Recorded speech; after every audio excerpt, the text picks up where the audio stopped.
चतुष्कोणमण्डलं कृतवां नैवेद्यपात्रं निधाय गायत्रीमन्त्रेण पात्रान् प्रोक्षयेत् तेन वाह अमृते कृत्य मृतन्द्वा सत्तेन परिषिञ्चामि नैवेद्यं निवेदयामि।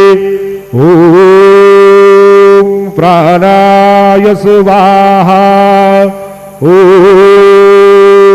अपानाय स्वाहा ॐ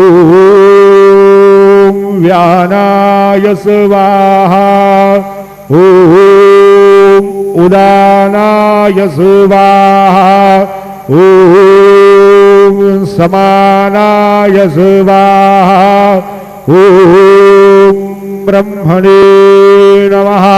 नैवेद्यमध्ये पानीयं समर्पयामि पुनर्नैवेद्यं निवेदयामि।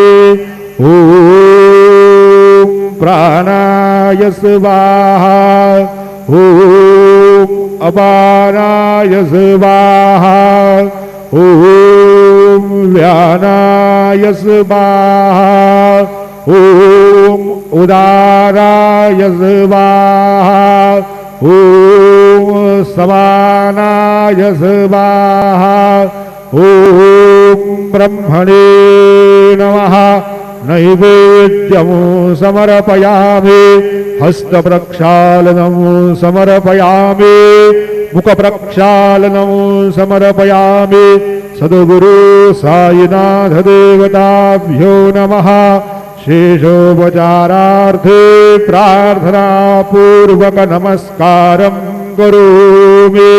श्री सच्चिदानंद सद्गुरु साईनाथ महाराज के जय।